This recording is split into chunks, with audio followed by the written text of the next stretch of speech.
So Haraim Tovim, good afternoon, and welcome to, I heard from at least over a dozen online who wrote me about this, and I'm sure several more are watching.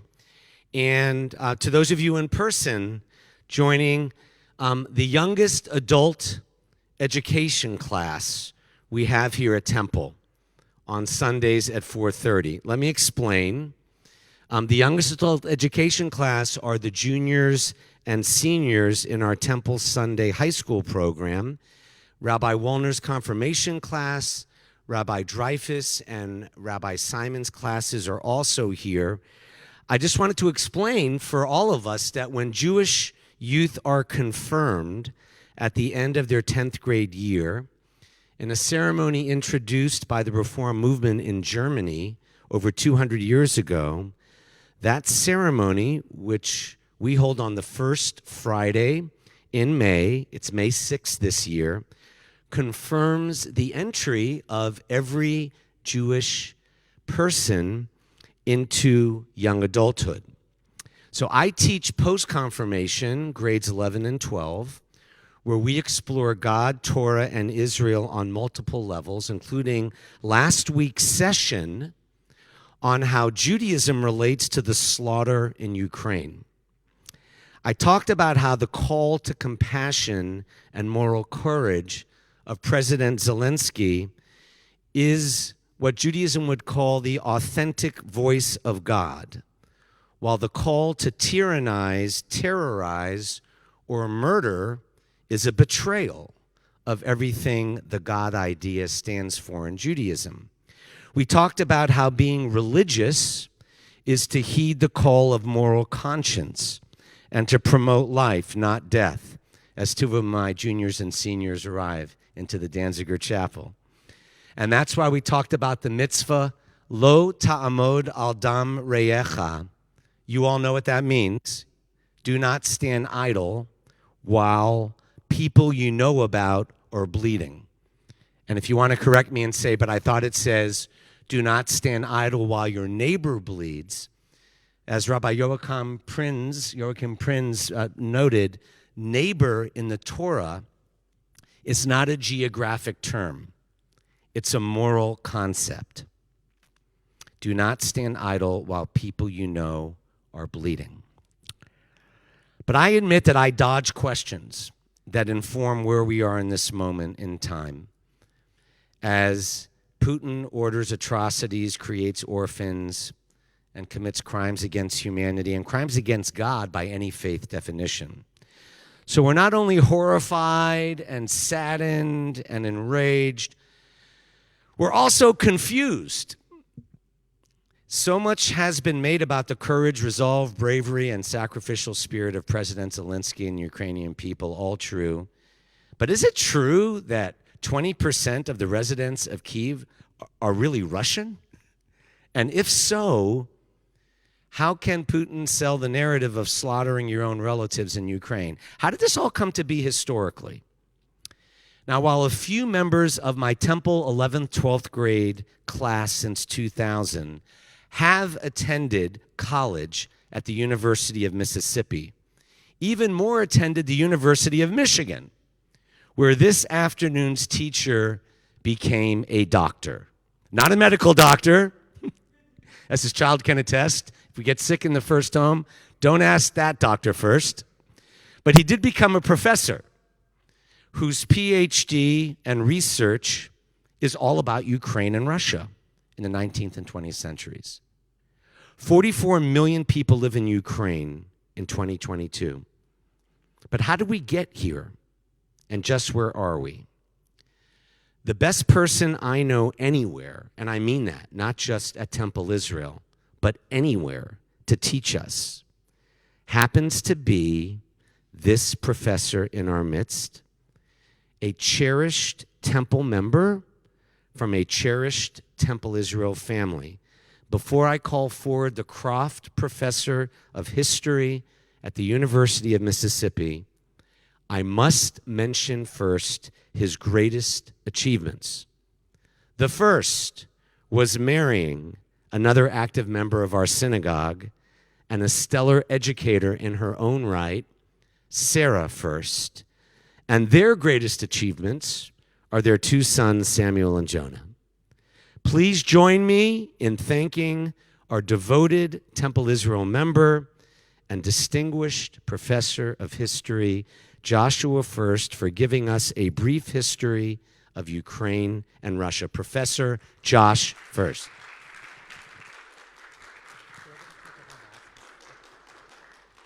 Thank you very much.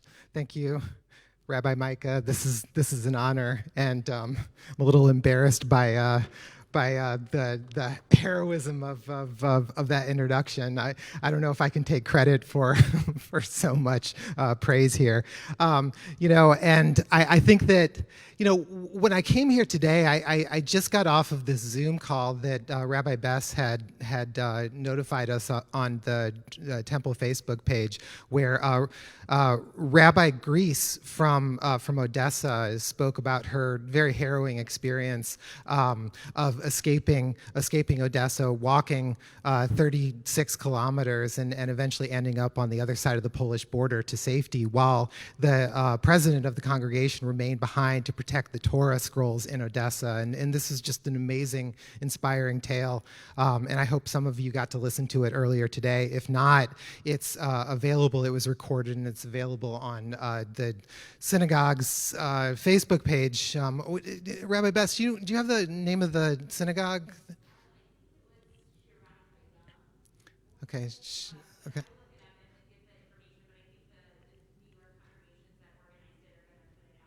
Yeah, thank you. I think it's really worth a watch. It's about an hour of your time, but I really want to build on some of the themes that Rabbi Gris talked about earlier today. And I have to confess that the reason why I wanted to come here today is because I had read Rabbi Micah's statement about Ukraine last Sunday, and I thought it was really on point and, as usual, incredibly poignant. He said, quote, "As the effects of Putin's war on Ukraine begin to hit our pocketbooks and gas bills," which it has. Yesterday, I went and got gas, and it was over $4 a gallon. I ask myself what we Americans are truly sacrificing that ultimately matters relative to President Zelensky and random Ukrainian grandfathers throwing themselves in front of invading Russian tanks. Who is the greater witness to the image of God, people who lack moral clarity or truly sacrificial souls who refuse to give in to one authoritarian man? Really good questions. He wrote about how we can never rationalize or condone, and I might add, trivialize aggressive actions like this, which seems like an easy bar to hit, but I think we do this in so many ways. It's true that there are some folks, generally extremists and others on the political margins, who take Putin's side in this conflict. I was listening on NPR today about how white supremacist organizations are one of those groups who do take Putin's side. No surprises there. But more often, I think we excuse atrocity by saying that bad things happen all the time. Putin, of course, wants us to believe this. And the Russian ambassador at the UN General Assembly condemned the West for its concern about Ukraine while it bombed Iraq and Afghanistan over the past 15 to 20 years. That's what the UN ambassador said from Russia. And we may ask ourselves, why is Poland opening up its borders to Ukrainian refugees when it so recently closed its borders to Syrians? What about the racism at the border that seemed to treat African students stuck in Ukraine differently than Ukrainians and other people with white skin? What about NATO expansion? What is the role of NATO expansion in the current conflict? So all of these questions sort of come up. They sort of divert our attention, sometimes justifiably, other times unjustifiably, away from the primary atrocities that are happening right now in this particular place. And there's this, I think, cynical logic of our age where we laugh at the coming apocalypse. My son, who is forced to once again listen to me talk about this, tells me that all the discussion in his middle school nowadays is about when the nukes are going to start hitting the United States, which is not so much Schadenfreude, so much as a celebration of meaninglessness on some level. Others get bogged down by complexity and shrug our shoulders and say, I just don't know what's going on, and they move on with their days. And then finally, I think we lose interest, right? And the news cycle moves on. I was listening to a webinar the other day. One of the participants was the former economics advisor, the Minister of Trade and Minister of Economics and Trade to President Zelensky. He was speaking from his basement, the basement of his apartment in Kyiv, and he said he knows the West is going to lose interest quickly, which is why Western governments need to contribute as much as they can right now, and why so much pressure needs to be put on Russia now. This is the window of opportunity because we're most likely to care at this particular moment. So in short, I think that war for Americans in particular can quickly become normalized, and this is part of the process of I think, rationalization that Rabbi Micah was talking about in that great statement about what's going on. I have to confess that I never believed that this war was going to happen. I posted on Facebook right after the invasion started that I'm guilty of thinking that it was impossible. And what was interesting to me is that so many experts on the region, so many experts on Ukraine also chimed in and responded, I'm guilty of this too. I did have the wherewithal to contact colleagues that I knew in Ukraine while the military buildup was kind of developing. And I said, are you guys doing okay? And they said, yeah, you Americans seem so much more concerned about what Russia is doing than we are here. And interestingly enough, that was one of the comments that Rabbi Gris made in her talk earlier today, that all of her friends and colleagues from the United States, from Western Europe, were constantly emailing her. It's like, oh, hey, what's going on? They're like, we're doing fine, until the very moment in which things weren't fine.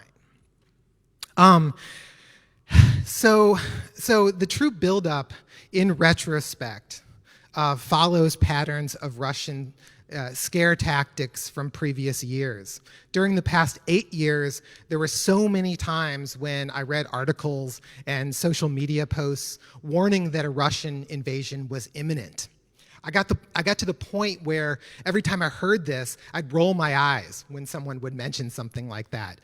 And we can now look back and see a context and a history of increasing Russian aggression against Ukraine, which goes back not only to 2014, but at least back to 2004. We experts probably thought that Russia would eventually settle into a new relationship that wasn't necessarily friendly, but which would also not descend into outright antagonism. We were wrong. But being wrong and then trying to figure out what we could have done better is still a question that I have and I don't really have good answers for. And so I want to ask other questions and also give very unsatisfactory answers to those questions. So the first question is, what are Russia's objectives? What are Russia's objectives? I mean, I've struggled trying to figure this out. I've even done the very simple thing of Googling what are Russia's objectives in the present conflict, right? Just to get some ideas of what other people are writing about this. I looked on Foreign Affairs to see, what sort of foreign policy experts are saying about what Russia's objectives are, and I still don't quite accept any one particular answer. Now, Russia says that it wants official recognition that Crimea is part of Russia. Why would Russia risk everything for that? Ukraine has long given up on Crimea, and the world understands that Crimea is Russian. What does it matter that they get official recognition? Russia says that it wants an end to NATO expansion, or even the abolition of NATO. Why would a military alliance built for the purpose of European security disappear after the largest threat to European security since its creation? If we take Russia at its word, then the people in government must be insane. I don't believe that. I think many of the people in the Russian government are actually quite intelligent. There is intelligence too. And so that kind of leaves us with that explanation also being quite unsatisfactory. Putin says that he aims for the, quote, demilitarization and denazification of Ukraine. And this phrase, as irksome as it is to us Jews in particular, weds the vague with the absurd. Equally absurd is the Russian government's claim that this invasion is to protect or to prevent genocide against Russians in the Donbass. And I should say, in answer to what Rabbi Micah was asking about the 20% of Kiev's residents being Russian, this is a very difficult question. Who is Russian? Who is Ukrainian, right? Well, the vast majority of Kiev citizens are Ukrainian citizens.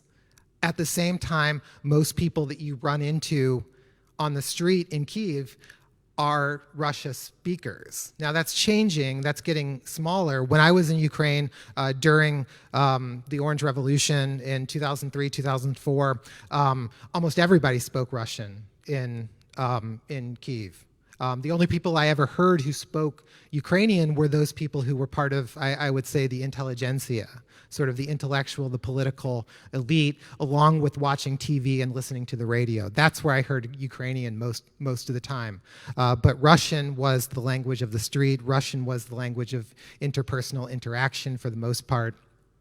And so does that make those people Russian? No, it does not make those people Russian. It makes them Ukrainian patriots for the most part. And again, that's becoming even more so the case. So this question of this idea of like we're trying to prevent genocide against the Russians in the Donbass, is of course absurd. And I often when I hear people make these claims about genocide, which I hear as a verb now, which by the way, never use genocide as a verb. Don't do it. It's not a verb. Okay. Anyway. I'm often brought back to the comparative genocide scholar Israel Charney, and he said that any claim of genocide had to come from concern for the victims rather than promoting an ideological or political position. Putin clearly falls into that precondition if he's using that as a justification for this war. And in fact, casualty rates have been fairly equal on each side of the Donbass conflict since it began in 2014. And during the past 8 years, casualty rates have actually gone way down, especially during the presidency of Zelensky. Moreover, it's clear that Russian speakers have had more freedom of expression and civil rights in Ukraine than they have had in Russia during the past decade at least, probably for the past 15 years or more, as Russia has become ever more authoritarian and Ukraine has become more and more democratic for the most part. So the scary part of this war is we don't know what Russia's true objectives are. The second question that is so unsatisfying in its answers is what are the possible outcomes? And I think the possible outcomes are equally nebulous for a couple of reasons.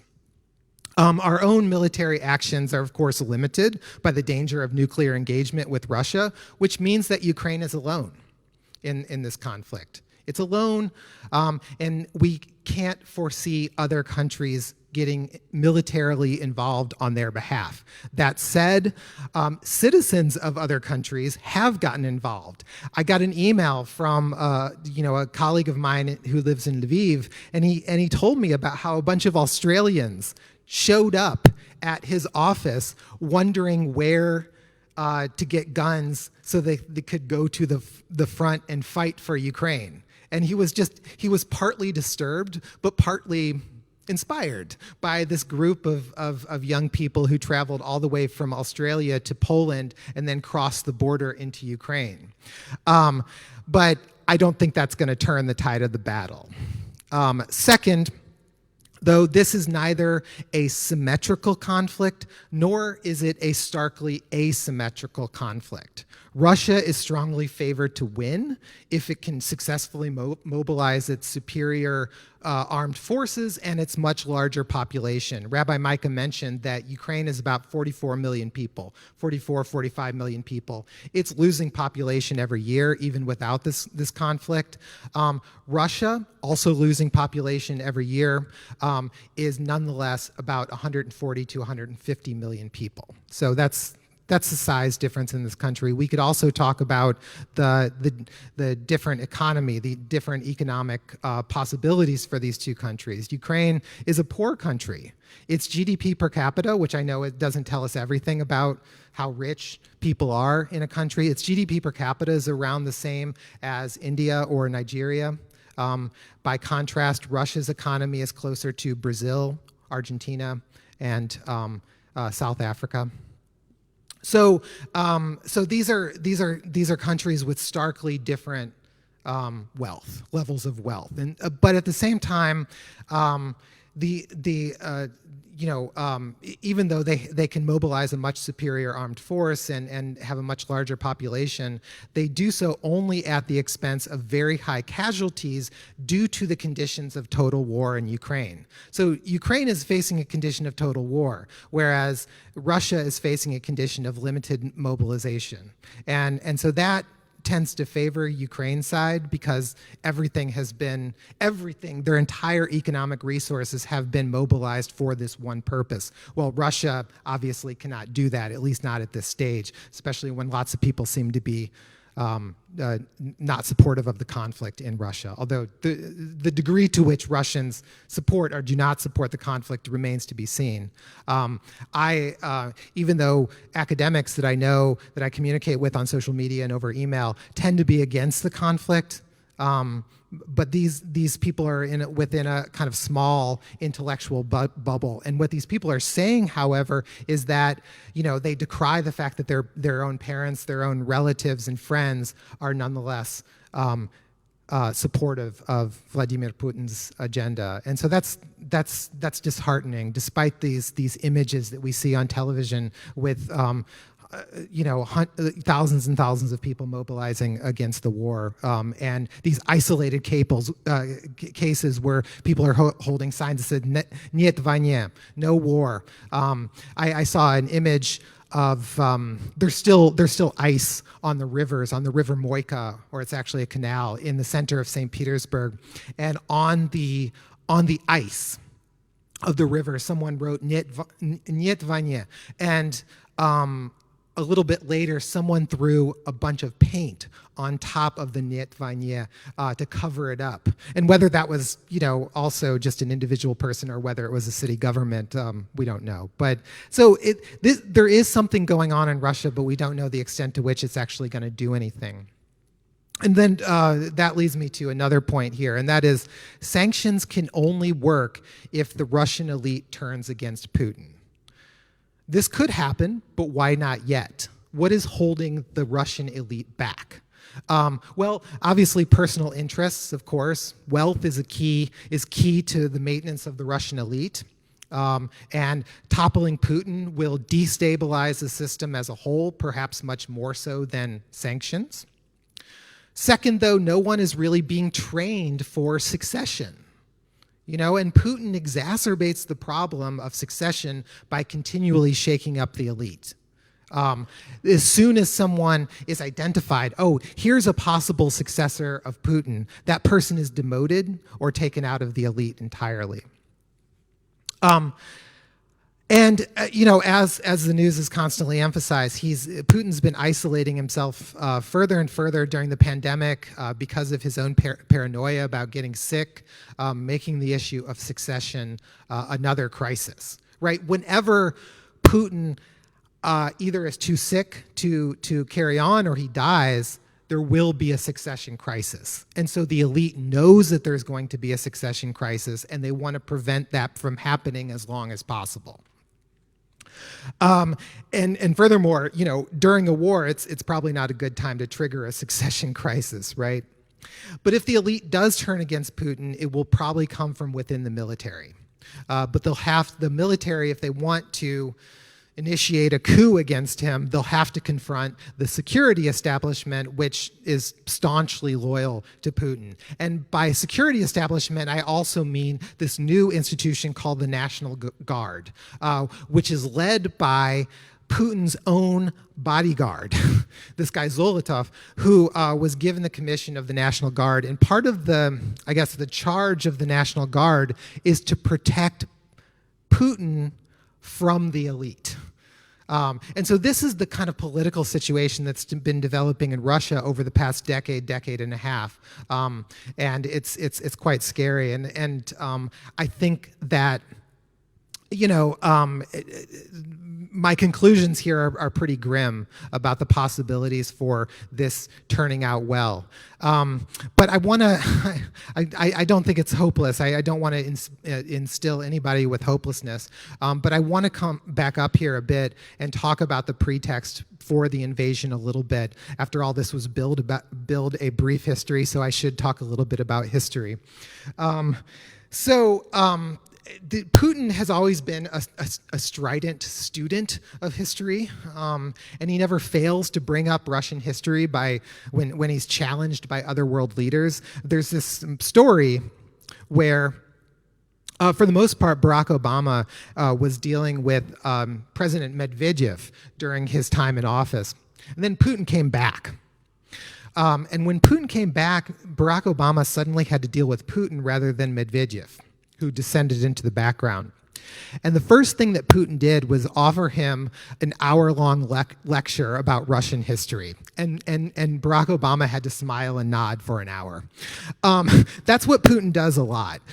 He likes to tell people the history of Russia. His history of Russia is, of course, very, very tainted by the few Russian historians that he reads and nobody else takes very seriously.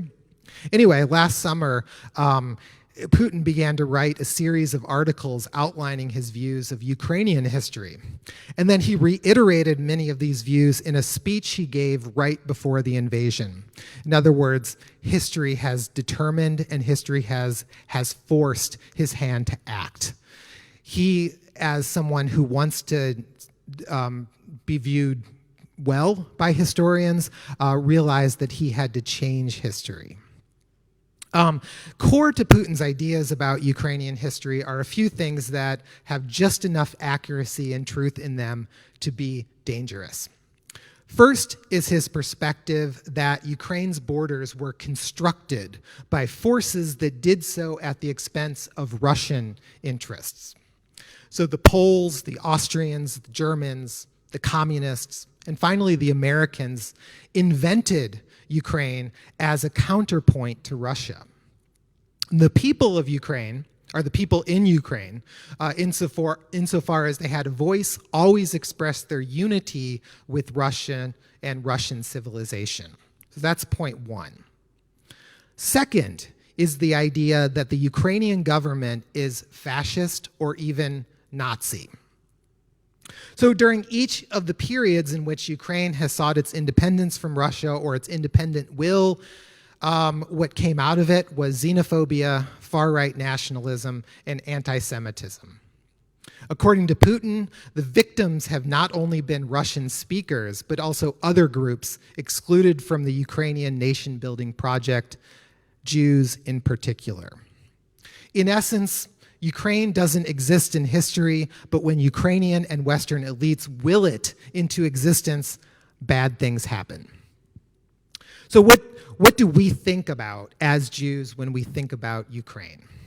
And I don't want to discount these ideas without further investigation, even if we can agree that their weaponization is categorically wrong.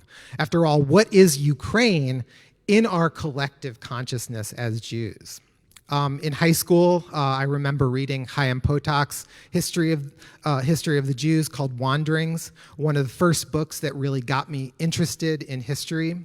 And one of the things that stuck with me in Potok's History of the Jews was a description of a Cossack uprising in the mid-17th century led by Hetman Bohdan Khmelnytsky. While the primary enemy of this uprising was the Poles, Ukraine's Jews were the primary victims. There were horrible pogroms for several years in the mid-17th century, 1600s. Whole communities were brutally eradicated. At the same time, the very name Khmelnytsky took on two very different meanings as Ukrainian history was kind of codified and solidified within the national narrative of the 19th and 20th centuries. On the one hand, his name was synonymous with the birth of the Ukrainian nation for many Ukrainians. A city in western Ukraine is actually named after him. And there's a massive statue to Khmelnytsky in the very center of Kyiv that I had to pass every day when I was doing my archival research back in the early 2000s. And it was always very disturbing to me, this celebration of this man who I'd grown up essentially knowing as a killer of Jews. For Jews, then, his name is synonymous with anti-Semitism in Ukraine, with the evil designs that this people had against Jews. I also remember telling one of my professors that I wanted to write my dissertation about Ukraine, and her response was, "Oh, you want to write about Petlura's people," referring to the nationalist leader of among Ukraine during Ukraine's brief period of independence in 1919, when Petlura's soldiers brutally murdered Jewish communities, which led to one of the final mass migrations of Jews to the U.S. before the 1924 Immigration Act closed our borders for one of the first times. When I first started studying the Holocaust, I remember I learned about Ukrainian collaborators with the Nazis, and I remember watching Cloud Lanzmann's 9-hour documentary Shoah, where even a group of anti-Semitic Poles that were interviewed by the director denounced Ukrainians as the truly brutal agents of mass murder within the death camps. So these were the things going through my head when I first went to Ukraine in 2004. But I think that, you know, I arrived at a key period of transformation, a period that I like to call a period of shifting discourses, a shifting way of talking about Jews and talking about Jews in Ukraine and Jewish history and Ukrainian history. So I went there right as the Orange Revolution was happening and the inauguration of sort of the Western-leaning president, Viktor Yushchenko. My own experiences in Ukraine during this time was fairly positive, although not entirely so. On the Maidan, where a lot of the protests were happening, also there were a number of people selling Russian translations of Mein Kampf and David Duke. And I remember having an argument with an older woman who she was claiming that David Duke was actually Jewish and that's why he knew so many things about Jews. And I was arguing that was not the case. And then, I quickly hurried away. But my general impression was this was a country that was definitely in a transition, that was receptive to Jewish history. But at the same time, I also understood when talking to Jews that many of them still supported pro-Russian political candidates in Kyiv, to some degree, but particularly the Jewish communities, the much more extensive Jewish communities in Kharkiv and Dnipro.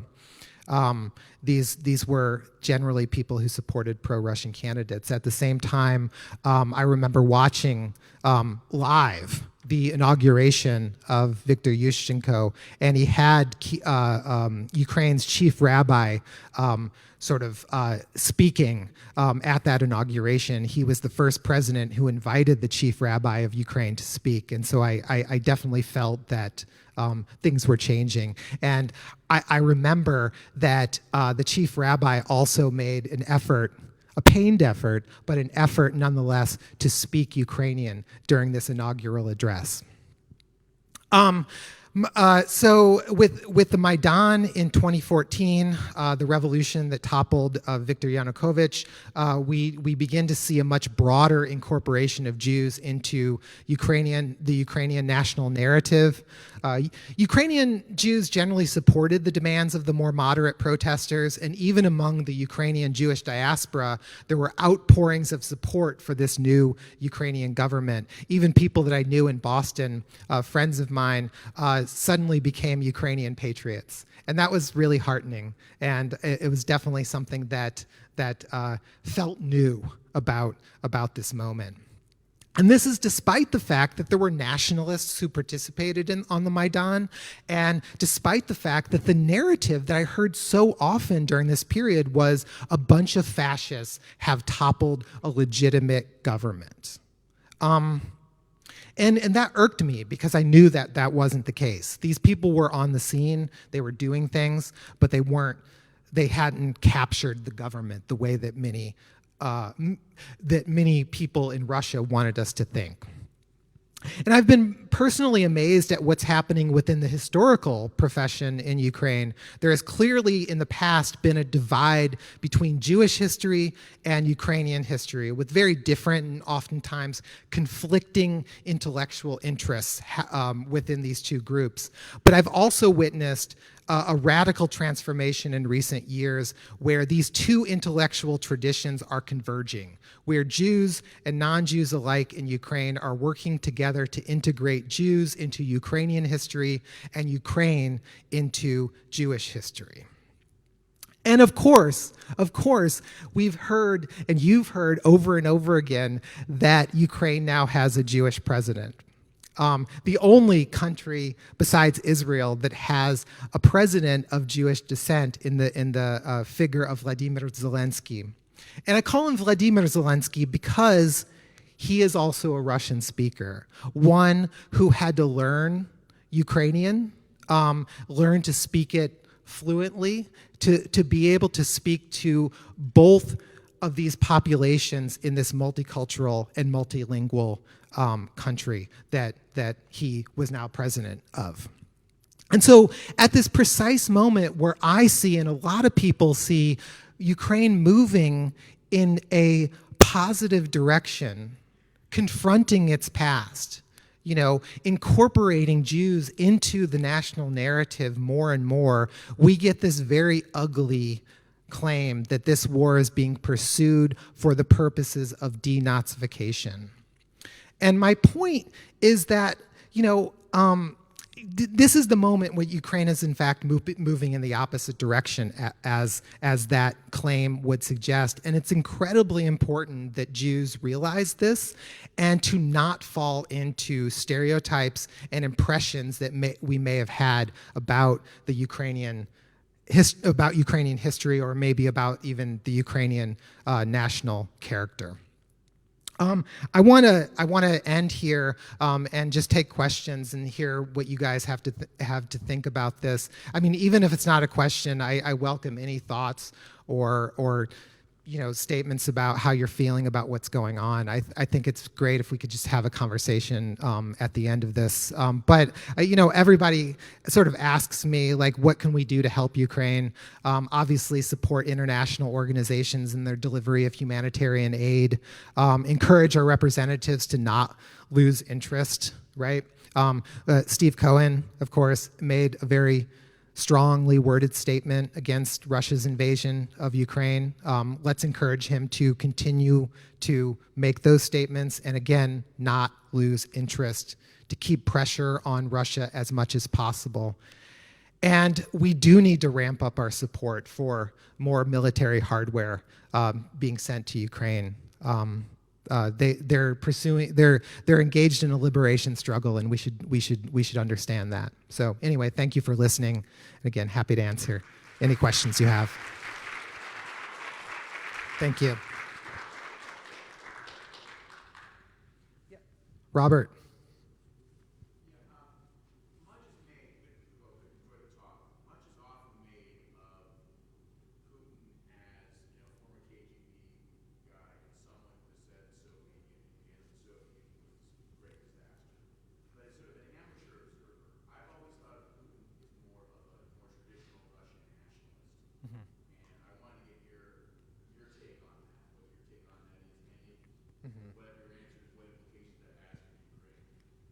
Absolutely.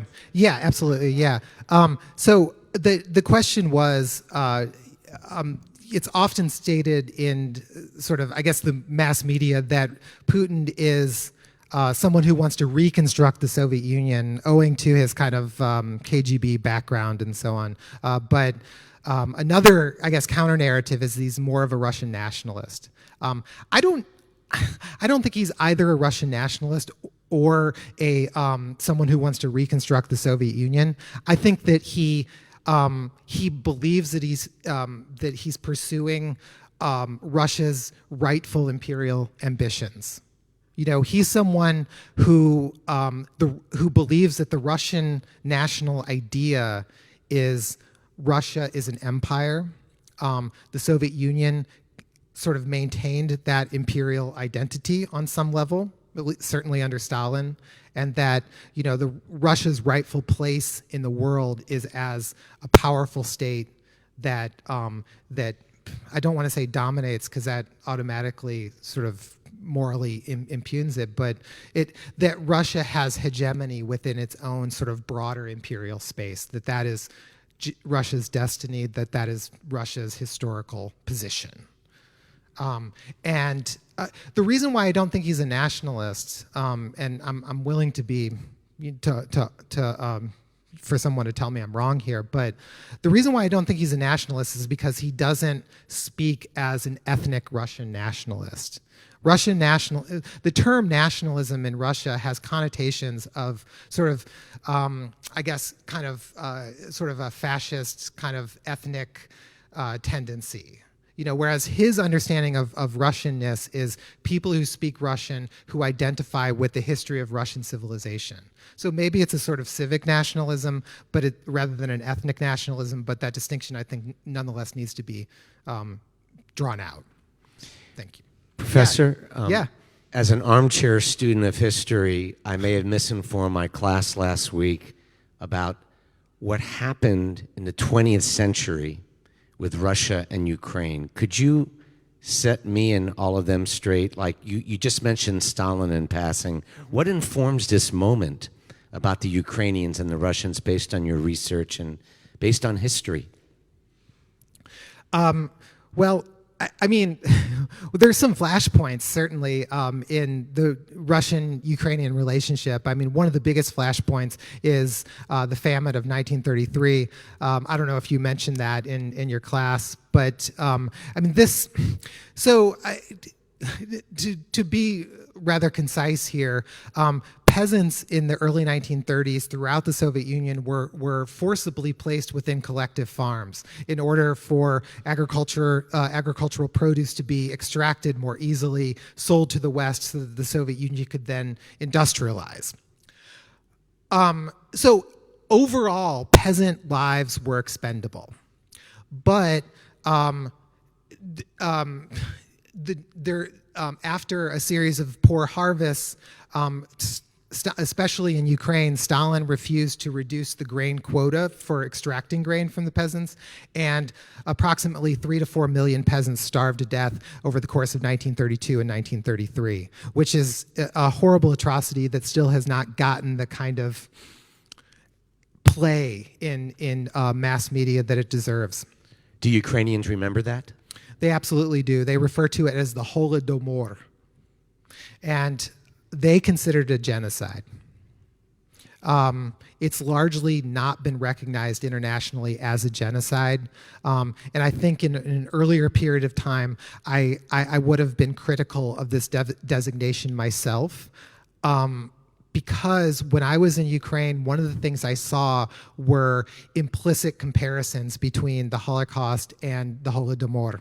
And that upset me, because they used the sort of imagery of barbed wire, the kind of imagery that we see in Holocaust museums, to apply it to this famine. I now see sort of why they were doing that, and I don't really fault them as much as I did, because I sort of understand the history of modern Ukraine as a century of Russians primarily, but also other neighboring, dominant countries like Poland, like Austria, sort of breaking the Ukrainian peasantry. And I think that's an important component of the national narrative, even if it's not always presented as accurately as we like. It still informs Ukrainians how they see themselves vis-a-vis their neighbors and how they understand themselves as different. Now, they do understand themselves as different also because they possess a different language, a different history, a different folk culture, and so on. But I think that the history of victimization is also very important to understand and to sympathize with. Yes? If you could use the microphone for everybody watching. Oh, okay. Oh, why did the Russians destroy the Holocaust memorial? Oh, are you referring to Baba Yar? Yeah, so Baba Yar is a ravine outside of Kyiv, which is the site of where about 35,000 Jews were killed in September 4th, 1941. This was the first moment in which the Nazis, at a local level, organized the complete destruction of a local Jewish community. It had been, mass murder had been sort of haphazard before this, but with Baba Yar, it was a very clearly organized project. And over the course of a mere 2.5 days, 35,000 Jews were killed. Now, the Soviets treated them as quote unquote peaceful Soviet citizens, and they built a monument to Baba Yar back in the 1960s. After the fall of the Soviet Union, Jewish groups got involved, primarily those in Ukraine, but also with support from international Jewish organizations, and they created a more specific monument as a site of the Holocaust. And then other groups also chimed in and said, okay, we need to recognize this group and this group and this group, because this continued to be a site of mass murder. When the Russians were coming into Kiev, they were coming through Baba Yar, and they did defile this site. I don't think it was necessarily intentional, but they did destroy the memorial to the victims of Baba Yar. What I mean to say is that yes, it was intentional that they were coming through there and in their efforts to take Kiev, but I don't know if it was intentional, like, oh, we're gonna destroy this monument to the Holocaust. I don't have any evidence that that's what they were doing in particular. But yes, Please go. absolutely. I mean, this was again, Kiev was taken in early September 1941. Very early on in Operation Barbarossa as part of World War II on the Eastern Front, and they. Kiev was really the first place the Germans encountered stiff resistance from the Red Army, and as punishment for that resistance. Oh, and as punishment, one of the things that the Red Army did is they mined central Kiev, and so when the Germans came in, they set off the mines, and a lot of Germans lost their lives for the first time in this genocidal, murderous campaign of theirs. And so, as punishment for this, they hung up. They hung up these signs all around Kiev that say all Jews must leave their apartment, they must take up their belongings and meet at the corner of these two streets, which is now what we understand as Baba Yar, or it translates as Grandma's Ravine. I don't know why they called it that. But yeah, and so, yeah, this was definitely an early sort of indication of what the Holocaust was going to look like in Ukraine. Yeah. Thank you very much. I enjoyed your lecture. Thank you. I'm a believer that history can repeat itself if we don't learn from history. And I see one of two things happening. At some point in time, Russia takes over Ukraine, however the long war lasts, or the West takes much stronger stances to defeat Russia, because I think that's going to have to happen. Your thoughts on will what the West have the courage to do a lot more than they're doing now? Otherwise, I personally don't see them defeating Russia. Yeah, the prospects for Ukraine defeating Russia on its own are very slim. At the same time, I don't think that other countries can get involved without escalating this into a nuclear conflict. We shouldn't forget that Russia is the only country whose nuclear policy includes first-use nuclear weapons.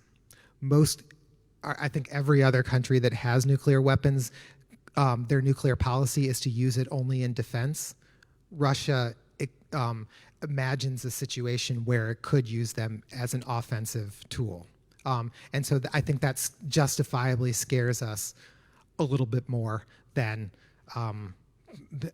it justifiably scares us to the degree that I don't think we're willing to take that risk. I don't think the American people ultimately will sustain that risk. Yeah. Student question? Yeah.